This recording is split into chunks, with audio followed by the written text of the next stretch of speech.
gente! Bom dia! Estamos aqui pela TV Horizonte, a TV de Nossa Senhora da Piedade, a nossa padroeira, minha amiga dona de casa, companheira de todas as manhãs, recebendo o nosso abraço. A meteorologia está prevendo que hoje teremos um calorzinho à tarde, né? Com chuvas esparsas pelo estado de Minas Gerais. É isso aí. Agora é assim, uma chuvinha de vez em quando, né? Uma chuvinha assim fina, alguma coisinha. E nós estamos já chegando na época do frio. A única coisa que me dá arrepio nessa época do ano é as mãos assassinas que colocam fogo principalmente nas matas. Outro dia eu vinha de Santa Luzia e passei por Pedro Leopoldo e fiquei impressionado com o fogo na beira da estrada.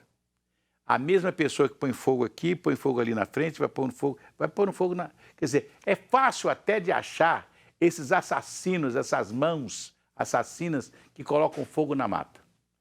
E a primeira coisa, eu acho que esse cara tinha que colocar ele numa sala de aula, ensinar que quando ele coloca fogo numa mata, ele está matando os passarinhos, matando a flora, a fauna, acabando com a natureza, né? E uma coisa que ele devia fazer, é difícil falar isso, né? Mas o cara tinha que experimentar uma hora um fogo perto dele para ele sentir o que é colocar fogo e matar um pássaro, matar a natureza. Não é verdade? Felizmente, né? Quando chega esse momento eu fico muito preocupado com isso, porque aí começa... Parece que, como tem os pichadores, tem essas pessoas também que estão em grupo e cada um quer mostrar que o seu incêndio, o incêndio da mata, é maior do que a do outro. Deve ser isso. Os caras ficam disputando. Porque quando você vê fogo no lugar, tem fogo em todos os lugares. Parece que são os mesmos assassinos, as mesmas mãos assassinas que colocam fogo nesses lugares. E a única tristeza que eu tenho nesse momento, porque nós vamos entrar numa época do frio, mas numa época de queimada por todo o estado. É triste falar isso, né? Mas é a nossa preocupação. Então, nós tínhamos que ter hoje, na escola, uma matéria que a criança teria que conhecer, né, e saber os males que se provoca com o fogo nas matas, né? A criança tinha que ter já a consciência da preservação, né, do meio ambiente, né? Não é o fogo que vai resolver o problema, né? Daqui a pouco nós vamos falar sobre isso aqui na televisão. Pai, tudo bem? Muito bem, muito bem, muito bem, muito bem, muito bem, bem. Com pílulas de Lucem. Sabe aquela dorzinha urinar, aquela sensação de queimação e ardor? Pílulas de Lucem. Você encontra em todas as farmácias e drogarias. Olha aí, ó. A aproximação do período do tempo seco já mobiliza o Corpo de Bombeiros Militar de Minas Gerais em ações para monitorar e controlar incêndios no estado.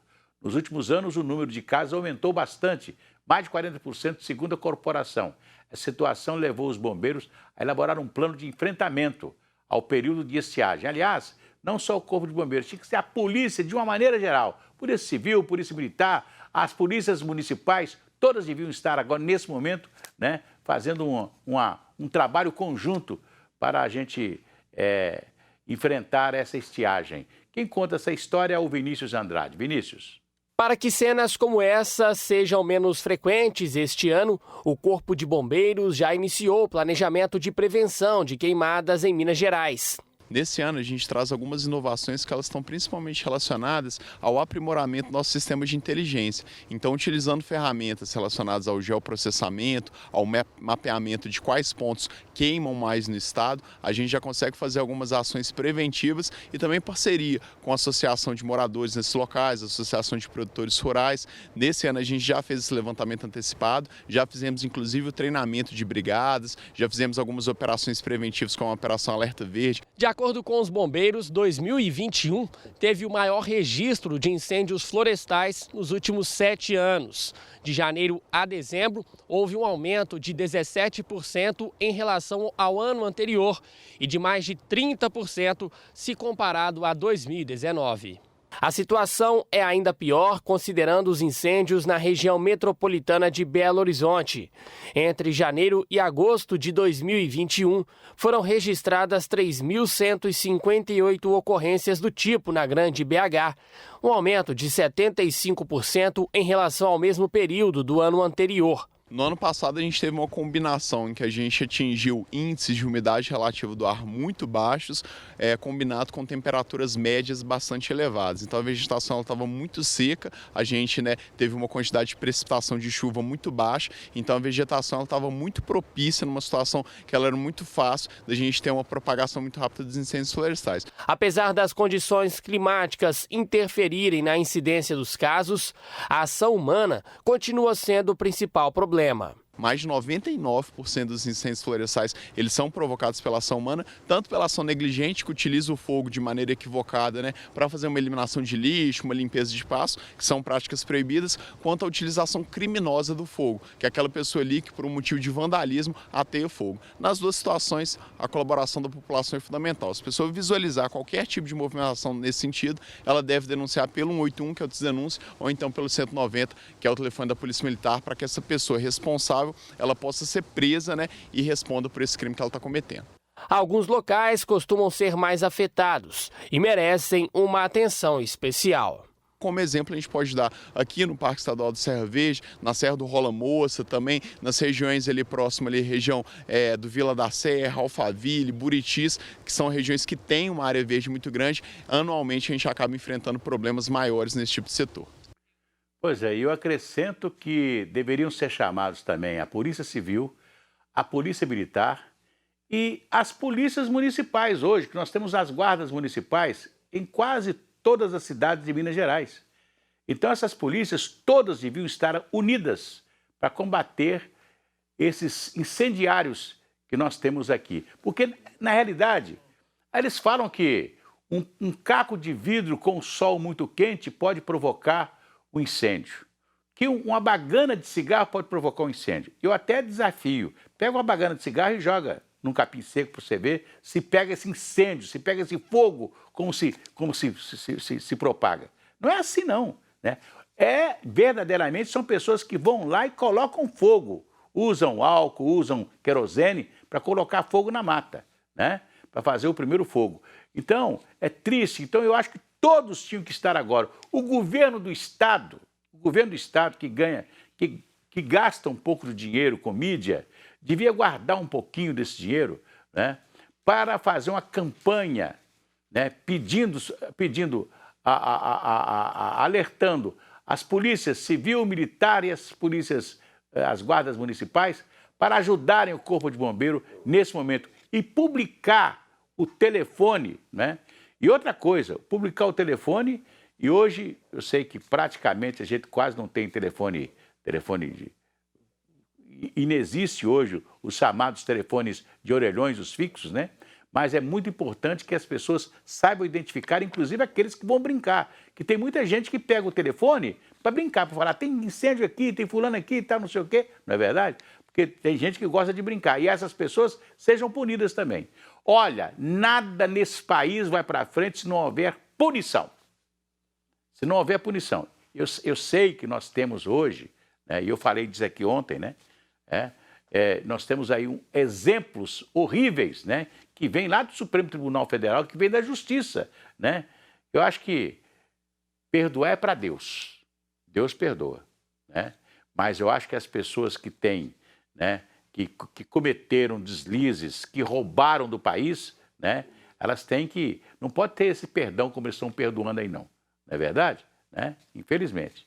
Mas eu acho que já tem aquela música, perdoar é para Deus, Então, vamos esperar que as pessoas peçam perdão a Deus pelos atos insanos que eles praticaram, Mas eu acho que a primeira coisa que a gente tem que fazer é punir.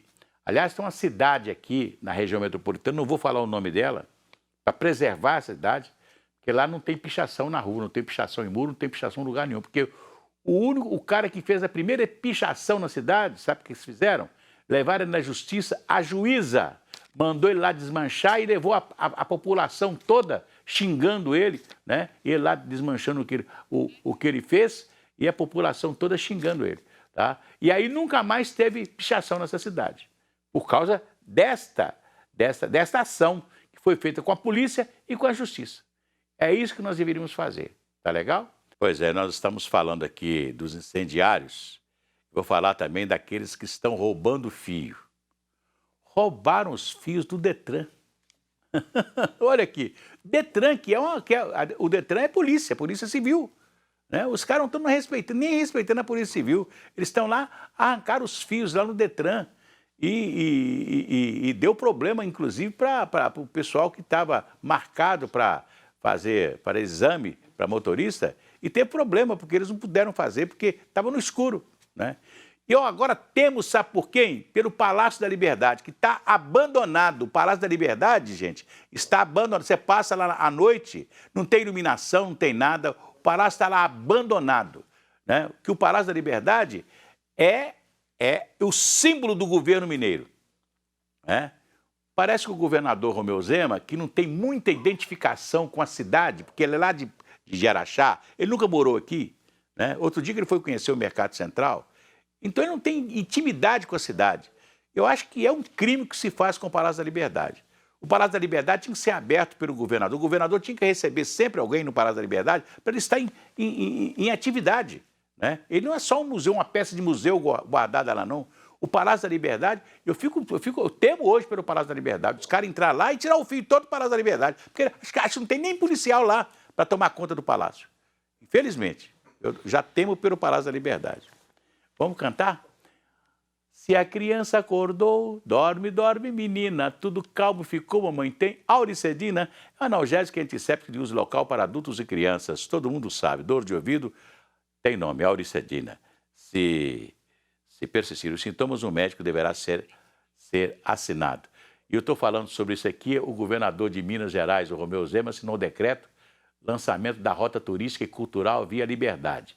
A cerimônia aconteceu no Palácio da Liberdade, olha aí, ó, que eu estou defendendo aqui, que o Palácio seja aberto sempre aqui em Belo Horizonte. E nessa terça-feira, dia 26 de abril, passado agora, marcou o início da exposição inédita que traz os manuscritos do hino nacional do Brasil ao Estado. Quem conta essa história é a Gabriele Assis. As partituras dos 4 principais hinos do Brasil foram conduzidas do Arquivo Público Mineiro até o Palácio da Liberdade, em cerimônia simbólica que marcou o início da exposição inédita Já Raiou a Liberdade, Hinos do Brasil. A solenidade também lançou oficialmente a Rota Turística Via Liberdade. A Via Liberdade é um percurso de mais de 1.000 quilômetros na BR-040 que interliga as belezas, culturas, artes e histórias dos estados de Minas Gerais, Rio de Janeiro, Goiás e Distrito Federal. É uma rodovia que tem um valor histórico inestimável. Lembrando que bem ao lado dela nós temos diversas cidades históricas. Ela passa próxima a Ouro Preto, passa também próxima a Diamantina, mais ao norte, Paracatu, e 80% desse trajeto está dentro de Minas Gerais. Uma parte pequena fica no Rio de Janeiro e outra parte pequena em Goiás e Distrito Federal. A Via Liberdade vai contar com investimento de cerca de 12 milhões de reais para fomento e estruturação do turismo nas cidades envolvidas. A Via Liberdade possui 7 patrimônios da humanidade, ou seja, é a maior linha de patrimônio histórico da humanidade que nós temos no país. Possui mais de 100 cidades que são patrimônio histórico do Brasil.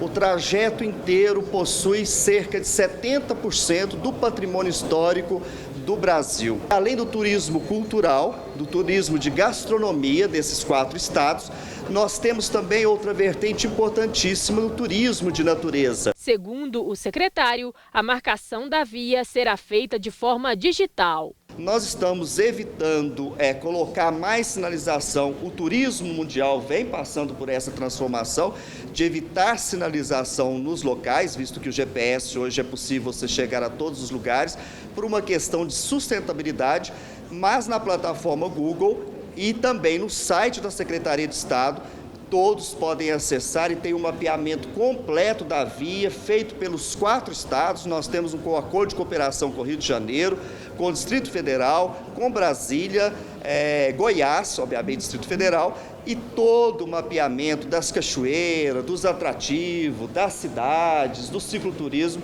estão no nosso site. Pois é, o secretário de Turismo de Minas Gerais, Leônidas, né? Essa Via Liberdade é uma coisa fantástica, né? E eu falava aqui do Palácio da Liberdade, né, que tem que ser mais ativado, para não ser aquela história morta, né? Até porque o palácio é muito bonito, né? E tem um acervo de móveis, de utensílios muito maravilhoso. Então, eu acho que o palácio tinha que estar sempre mais aberto e outra coisa, mais iluminado. Eu tenho medo que esse pessoal entre lá, esses bandidos entrem lá, como se roubaram o fio no Detran, que é polícia. Você imagina, no Palácio da Liberdade fica lá abandonado à noite, né? Agora, essa Via da Liberdade é muito interessante. Eu falo sobre a Estrada Real, que a Estrada Real poderia, cada município poderia receber um tipo de recurso para fazer uma estradinha calçada. Você já viu a estrada calçada que tem entre Tiradentes e Bichinho? Podia ser assim, uma estrada calçadinha, né? Não precisava ser na terra, né? E tivesse realmente bem sinalizada aquele marco da Estrada Real. Era muito interessante que nós tivéssemos os marcos, né, da Estrada Real. É interessante. Outro dia eu tive em São Bartolomeu, tem lá o meu amigo Pato Rouco, tem uma pousada à beira do Rio das Velhas. Olha aí, ele não tem piscina na pousada dele. Ele tem um deck onde as pessoas usam o Rio das Velhas, que é limpíssimo naquele local. Isso é bonito, né? Limpíssimo naquele local. E é parte da Estrada Real. Porque a Estrada Real vinha assim, Ouro Preto, ali a cidade de Cachoeiro do Campo, depois você ia para Glaura, você ia para São Bartolomeu, né? A Curuí. Curuí é um lugar lindo, maravilhoso também, fica em Itabirito, até chegar a Belo Horizonte, né? E Sabará, né? Porque tudo isso aqui era Sabará, né? Ontem eu vi um documentário sobre Sabará e a pessoa esqueceu de dizer que Belo Horizonte era Sabará, né? Nós aqui, a nossa primeira arquidiocese foi de Mariana, né? É isso aí. Olha aqui, o prefeito Fuad Noman está dando uma entrevista coletiva agora, lá no gabinete, no seu gabinete da prefeitura, lá no Salão Nobre da Prefeitura, e anunciou o fim do uso da máscara em ambientes fechados. A partir de amanhã. O ato dele, que ele vai soltar um decreto hoje, e a partir de amanhã você está desobrigado de usar máscara dentro de shopping, né, comércio em geral e etc.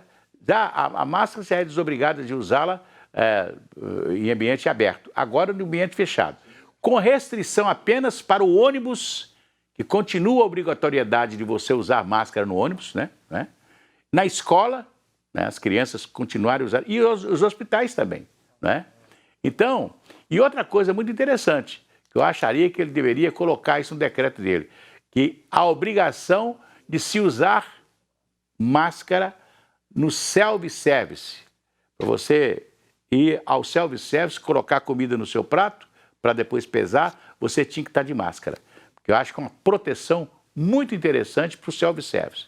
Então, eu acho que essa decisão do prefeito, né, isso no momento que a China está sofrendo com o vírus que surgiu lá, que esse Covid surgiu na China, né?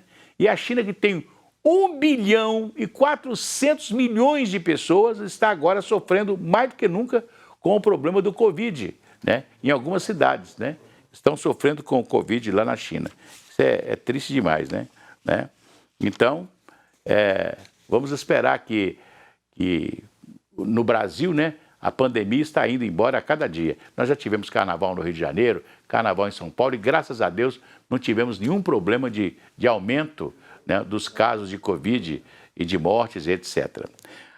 Aqui, o Congresso Nacional decidiu, praticamente com a fala ontem do presidente do Senado, Rodrigo Pacheco, o mineiro Rodrigo Pacheco, e do alagoano Arthur Lira, os dois ontem deram uma entrevista coletiva dizendo que deu uma contestada ao Supremo Tribunal Federal, que julgou o deputado Daniel Silveira, né, deu a ele 8 anos de prisão e mais a cassação do mandato dele. Aí o Supremo falou, opa, o Congresso falou, opa, peraí, quem pode cassar mandato aqui é a Câmara e o Senado. São eles que podem cassar o mandato dos seus parlamentares. O Supremo não pode, ele pode até recomendar, mas a decisão de cassar o mandato é da Câmara ou do Senado. Então, por isso que a gente acha que essa cassação do mandato do deputado Daniel Silveira, que já foi perdoado por ato do presidente da República, do presidente Bolsonaro, então eu tenho a impressão que essa cassação não vai ser assim se consumar, não, né? Aliás, o Daniel Silveira já não está usando mais a tornozeleira dele, está desligada, né? Ele não está usando tornozeleira mais não, né? Praticamente, porque ele acha que o ato do presidente da República já foi publicado, de perdão a ele, né? Então ele não está condenado mais, né? Não está condenado. Então eu acho que agora, inclusive está um esquema no Supremo, a ministra Rosa Weber, né, está pedindo o presidente que explique o seu ato, o seu indulto. É a mesma coisa do presidente também pediu explicação ao Congresso, porque por causa do ato e tal, etc. O presidente vai dizer o seguinte, assim, está na lei e eu posso dar o indulto a quem eu quiser, né? O indulto então ele pode dizer uma série de coisas, ele pode explicar. Eu não sei se ele vai responder, né? O presidente às vezes não tem resposta, não gosta muito de responder o questionamento feito pelo Supremo Tribunal Federal, não. De todo jeito está havendo um confronto entre as autoridades, entre o Supremo, o Congresso, agora o Congresso, e a presidência e o Executivo. Infelizmente, né, nós estamos vivendo esse momento no Brasil, que é triste a gente saber que está vivendo esse momento, né? E como aqui em Belo Horizonte, aqui em Minas, nós estamos vivendo aqui um problema entre o governo do Estado e também a Assembleia Legislativa, né? Os deputados decidem uma coisa, né? O deputado não pode, infelizmente, o deputado não pode criar despesa para o governo. Quando você cria o despesa, você tem que saber onde você vai buscar o dinheiro, né? O governo já disse que não pode pagar aquele aumento decidido pelos deputados, né? Ele deu um aumento de 10%, está pagando um aumento de 10%, né? E ele levou o problema para o Supremo Tribunal Federal, que já deu já julgou parte da ação do governo estadual, suspendendo, né, o aumento dado pelos deputados, né? E isso está provocando, inclusive, os professores que estão falando em entrar em greve outra vez, né? Aí, isso pode acontecer com os policiais, com as forças de segurança, etc. Tal. Vamos ter, no ano político, nós vamos ter muitos problemas. Agora, se o governo amanhã endurecer e falar assim, pode entrar de greve, mas eu não vou pagar os dias parados, né? Não vou depositar o dinheiro. Aí vai ser difícil, né? Vai ser um confronto, né? Então, tem que alguém agora conversar com as partes, bater um papo com as partes, o governador tem que receber, conversar, explicar, né? As autoridades financeiras do Estado, tem que conversar, tem que parlamentar. O parlamento foi feito para isso, parlamentar. Eu sempre falo que a falta de um governador, né, que não foi vereador, não foi deputado, etc. Tal, a falta do parlamento na figura do governador é mais difícil, né? Então, por isso tem sempre uma dificuldade de relacionamento com o parlamento em Minas Gerais. Amanhã tem mais. Um abraço para vocês.